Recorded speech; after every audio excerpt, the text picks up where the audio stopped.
Hey there, it's Boots Owen here. We've been having some unusually hot weather for the last week in Manchester.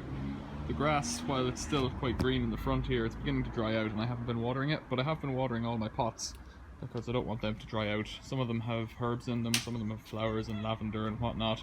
And then I've got my vegetable garden over here and I've been watering it every evening once the sun goes down because I don't want these things to dry out and die. I do want to eat them eventually.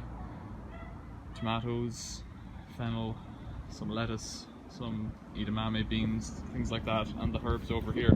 We've just had a message from the water utility here saying that we should conserve water to avoid a hosepipe ban, and we are looking at about another 2 weeks of really good weather. So what I'm going to do is build a diverter to divert the water from the shower and the sink upstairs into a water tank. So on the back of my house we have a soil pipe. It's got all external soil plumbing and it goes into the main sewer.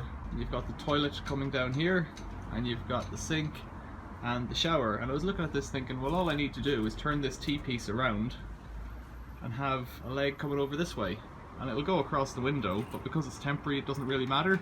And then I can just have a water butt here beneath my tap, and if there is any overspill it'll just go into the gullies over here. So the kind of pipes I've been using and the kind of connectors I've been using are called push fit, and I think they're about 40 millimeters, but they just pull and push apart. So inside you've got a little O-ring and that's the whole of the seal, and to get it back together you just offer it up and kind of wiggle it and push it and it slides back together. So here's what I've done.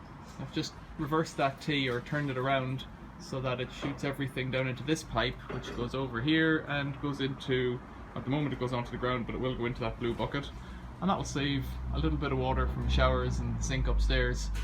I don't use very much to water things, but anything's better.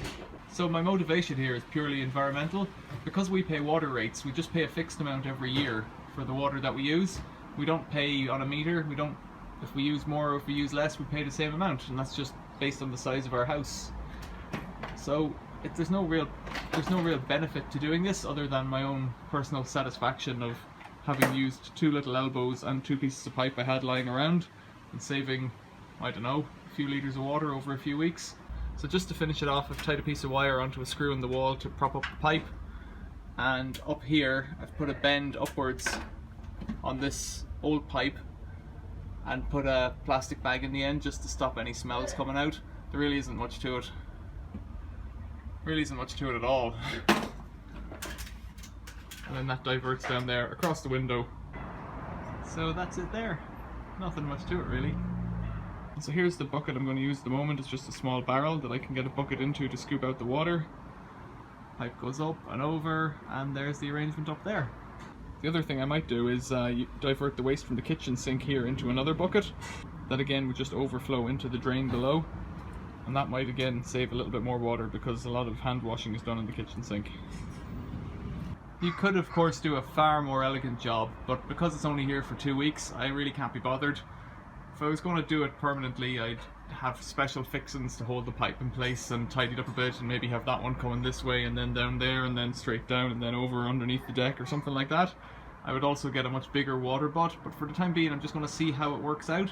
Like I say, there's no other incentive here for using anything other than drinking water to water your flowers and vegetables and flower pots. I guess it took me about 15 minutes to do, so I'm not really too worried about how it looks or anything like that.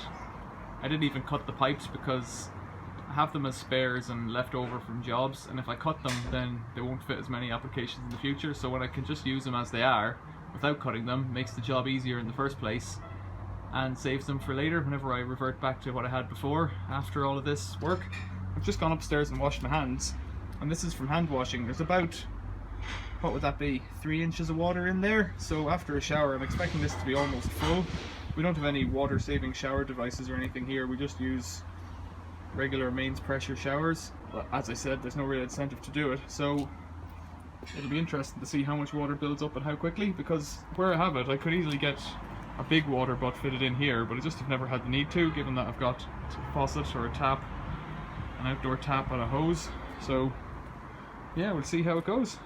Thanks for watching, hope this helped, see you later.